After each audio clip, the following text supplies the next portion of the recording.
Hello, I'm Paul Griffin again with you with a short story by American writer George William Curtis. He wrote this in the mid 19th century about a man who gets a pair of glasses, Mr. Titbottom, and the spectacles give him a new view of humankind around him. I work at the Mount Royal Branch Library, so it's good to be here with you again. I hope you're enjoying the beautiful day we've had. This is Wednesday, April 8th, and we're still working at home as much as we can. So anyways, here we go with a continuation. I've been calling it part 3 of Titbottom's spectacles. When I put them on again, he's explaining to the main character. I put them on again and looked at the wife. How many stout trees I saw, how many tender flowers, how many placid pools, yes, and how many little streams winding out of sight, shrinking before the large, hard, round eyes opposite and slipping off into solitude and shade with a low inner song for their own solace. And in my many houses I thought to see angels, nymphs, or at least women, and could only find broomsticks, mops, or kettles, hurrying about, rattling, tinkling, in a state of shrill activity. I made calls upon elegant ladies, and after I had enjoyed the gloss of silk and the delicacy of lace and the flash of jewels, I slipped on my spectacles and saw a peacock's feather, flounced and furbelowed and fluttering, or an iron rod, thin, sharp, and hard. Nor could I possibly mistake the movement of the drapery for any flexibility of the thing draped, or mysteriously chilled. I saw a statue of perfect form, or flowing movement. It might be alabaster, or bronze, or marble, but sadly often it was ice, and I knew that after it had shone a little and frozen a few eyes, with its despairing perfection, or it could not be put away in the niches of palaces for ornament and proud family tradition like the alabaster or bronze or marble statues, but would melt and shrink and fall coldly away in colorless and useless water, be absorbed in the earth and utterly forgotten. Here Mr. Titbottom is again describing what he sees when he puts on these magnificent spectacles that his grandfather had given him.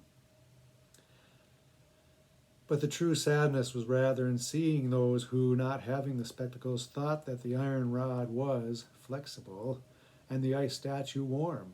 I saw many a gallant heart, which seemed to me brave and loyal as the crusader sent by genuine and noble faith of Syria and the sepulchre, pursuing through days and nights in a long life of devotion and hope of lighting at least a smile in the cold eyes, if not of a fire in the icy heart.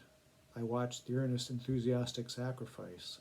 I saw the pure resolve, the generous faith, the fine scorn of doubt, the impatience of suspicion.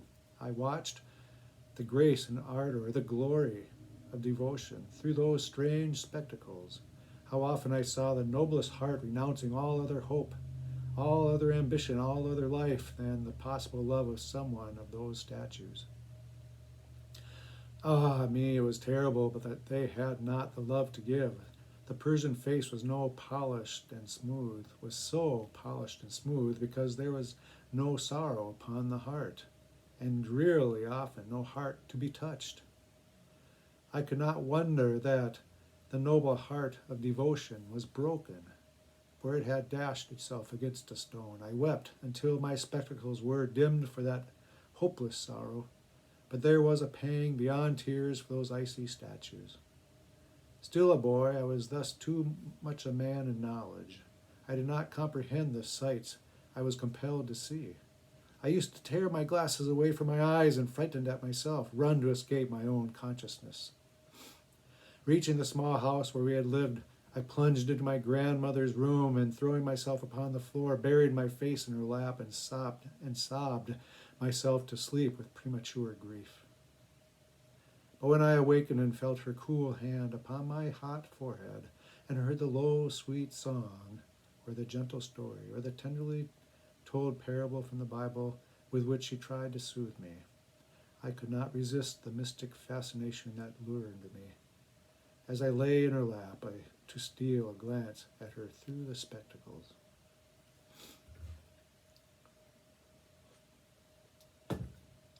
Pictures of the Madonna have not her rare and pensive beauty upon the tranquil little islands of her life, and had been eventless, and all the fine possibilities of her nature were like flowers that never bloomed. Placid were all her years, yet I have read of no heroine, of no woman great in sudden crises that did not seem to me she might have been the wife and widow of a man who loved his own home better than the homes of others. I have not heard of no queen, no belle, no imperial beauty, whom in grace and brilliancy and persuasive courtesy she might not have surpassed.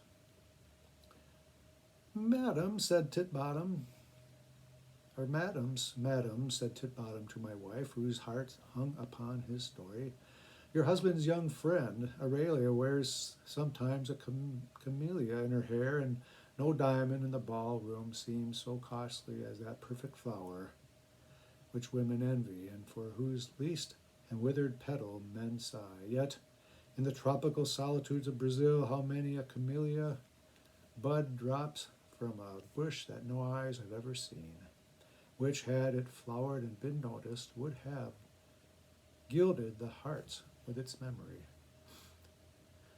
When I stole these furtive glances at my grandmother, half fearing that they were wrong, I saw only a calm lake, whose shores were low, and over which the sky hung unbroken, so that the least star was clearly reflected.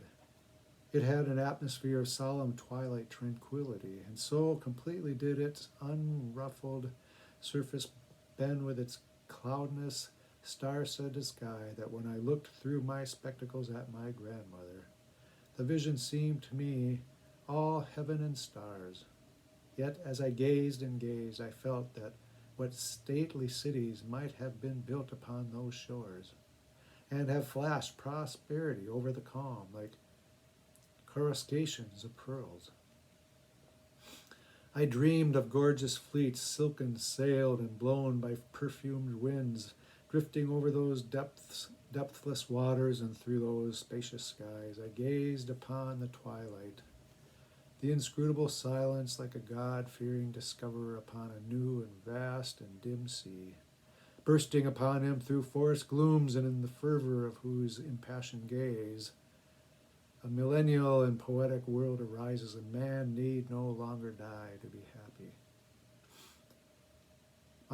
My companions naturally deserted me, for I have grown wearily grave and abstracted, and unable to resist the allurement of my spectacles, I was constantly lost in a world, of which those companions were part, yet of which they knew nothing. I grew cold and hard, almost morose. People seemed to me blind and unreasonable. They did the wrong thing. They called green yellow and black white. Young men said of a girl, what a lovely and simple creature. I looked, and there was only a glistening wisp of straw, dry and hollow. Or they said, what a cold, proud beauty. I looked, and lo, a Madonna whose heart held the world. Or they said, what a wild, giddy girl. And I saw a dancing mountain stream, pure as the virgin snows whence it flowed, singing through sun and shade over pearls and gold dust, slipping along unstained by weed or rain or heavy foot of cattle, touching the flowers with a dewy kiss, a beam of grace, a happy song, a line of light in the dim and troubled landscape. My grandmother sent me to school, but I looked at the master and saw that he was a smooth, round ferule, or an improper noun, or a vulgar fraction, and refused to obey him. Or he was a piece of string, a rag, a willow wand, and I had contemptuous pity. But one was a well of cool, deep water, and looking suddenly in one day I saw the stars. He gave me all my schooling. With him I used to walk by the sea, and as we strolled and the waves plunged in long legions before us, I looked at him through the spectacles. And as his eye dilated with a boundless view, and his chest heaved with an impossible desire. I saw Xerxes and his army tossing and glittering, rank upon rank, multitude upon multitude, out of sight, but ever regularly advancing with a confused roar of ceaseless music, prostrating themselves in abject homage. Or as with arms outstretched and hair streaming on the wind, he chanted full lines of the resounding Iliad. I saw Homer pacing the Aegean sands in the Greek sunsets of forgotten times. My grandmother died, and I was thrown into the world without resources, and with no capital but my spectacles. I tried to find employment, but men were shy of me.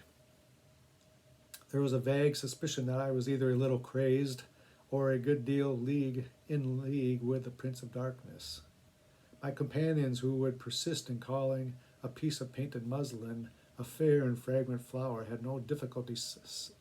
Success waited for them around every corner and arrived in every ship.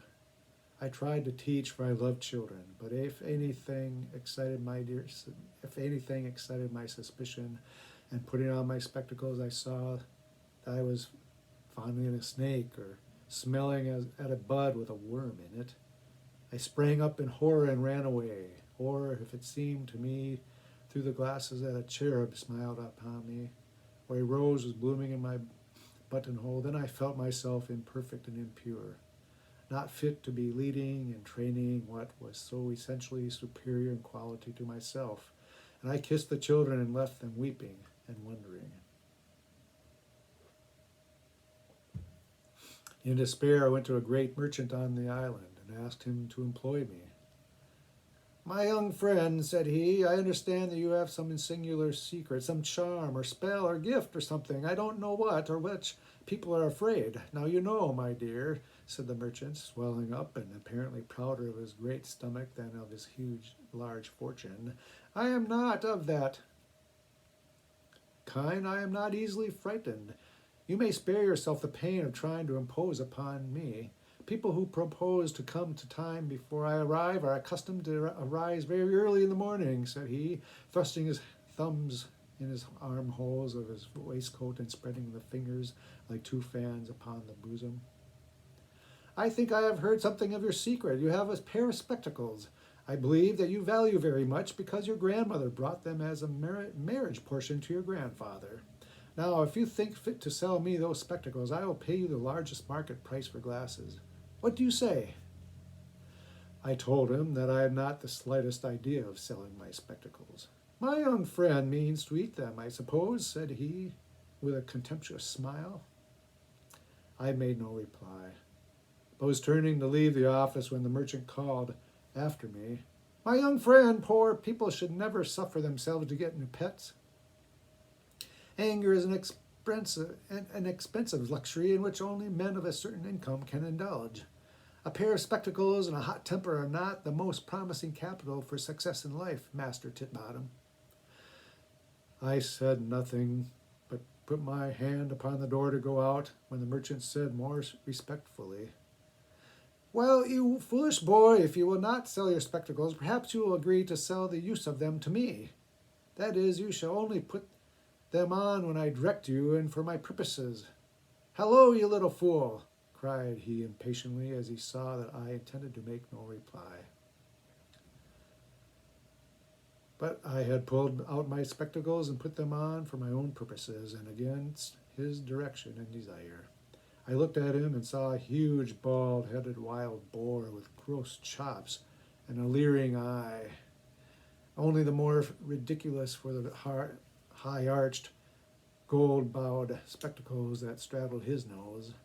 One of his four hooves was thrust into the safe where his bills payable were hived, and with the other into his pocket among the loose change and bills there. His ears were pricked forward with a brisk, sensitive smartness. In a world where prize pork was the best excellence, he would have carried off all the premiums. I stepped into the next office in the street, and a mild-faced, genial man, also large and opulent merchant, asked me my business in such a tone that I instantly looked through my spectacles and saw land flowing with milk and honey. There I pitched my tent and stayed till the good man died and his business was discontinued. But while there, said Titbottom, and his voice trembled away in a sigh, I first saw Preciosa. Spite of the spectacles, I saw Preciosa. For days, for weeks, for months, I did not take my spectacles with me. I ran away from them. I threw them up on high shelves. I tried to make up my mind to throw them into the sea or down the well. I could not. I would not. I dared not look at Preciosa. Through the spectacles, it was not possible for me deliberately to destroy them, but I awoke in the night and could almost have cursed my dear old grandfather for his gift. I escaped from the office. I sat for whole days without Preciosa. I told her the strange things I had seen with my mystic glasses. The hours were not enough for the wild romances which I raved in her ear. She listened astonished and appalled. Her blue eyes turned upon me with a sweet deprecation. She clung to me and then withdrew and fled fearfully from the room. But she could not stay away. She could not resist my voice, in whose tones burned all the love that filled my heart and brain. The very effort to resist the desire of seeing her, as I saw everybody else, gave a frenzy and an unnatural tension to my feeling and my manner. I saw by her side, looking into her eyes, smoothing her hair, folding her to my heart, which was sunken and deep. Why not forever, or why not forever, in that dream of peace? I ran from her presence and shouted and leaped with joy and sat the whole night through, thrilled into happiness by the thought of her love and loveliness, like a wind harp tightly strung and answering the airiest sigh of the breeze with music. Then came calmer days. The conviction of deep love settled upon our lives, as after the hurrying, heaving days of spring comes the bland and benignant summer. It is no dream then after all, and we are happy, I said to her one day, and there came no answer, for happiness is speechless. We are happy then, I said to myself, and there is no excitement now. How glad I am that I can now look at her through my spectacles. I feared that some instinct should warn me to beware. I escaped from her arms and ran home and seized the glasses and bounded back again to Preciosa. As I entered the room, I was heated. My head was swimming with confused apprehension. My eyes must have glared. Preciosa was frightened and rising from her seat, stood with an inquiring glance of surprise in her eyes. But I was bent with frenzy upon my purpose. I was merely aware that she was in the room. I saw nothing else. I heard nothing. I cared for nothing but to see her through that magic glass and feel at once all the fullness of blissful perfection which that would reveal. Preciosa stood before the mirror, but alarmed at my wild and eager movements, unable to distinguish what I had in my hands, and seeing me raise them suddenly to my face, she shrieked with terror and fell fainting upon the floor. At the very moment that I placed my glasses before my eyes and beheld myself reflected in the mirror before which she had been standing. "Dear madam," cried Titbottom to my wife, springing up and failing back again in his chair, pale and trembling, while Prue, my wife, ran to him and took his hand, and I poured out a glass of water. I saw myself. There was silence for many minutes. Prue laid her hand gently upon the head of our guest, whose eyes were closed and who breathed softly like an infant in sleeping. Perhaps, in all the long years of anguish since that hour, no tender hand had touched his brow, nor wiped away the damps of a bitter sorrow. Perhaps the tender maternal fingers of my wife soothed his weary head with a conviction that he felt the hand of his mother playing with that long hair of her boy in the soft West Indian morning. Perhaps it was only the natural relief of expressing a pent-up sorrow. When he spoke again, it was with the old, subdued tone and the air of quaint solemnity. These things or matters of long, long ago, and I came to this country soon after. I brought with me premature age, a past of melancholy memories, and the magic spectacles. I'm going to stop there for today, as I'm running into 20 minutes now. But this is soon going to be finished. I will be finished with this story soon, probably the fourth time I'm on reading it. This is what I call part 3, and we'll stop there. We'll continue maybe for sure the next time. It'll be posted on the library website. Look under Explore, then Adult, and then Duluth Reads, and you'll see other readings. There's 2 staff people who have read superb poems on there also. So look forward to that. There are local authors that are reading their books also. So blessings, have a good evening. Finish the afternoon nicely. I hope you are well. Stay safe. Bye-bye from the Duluth Public Library.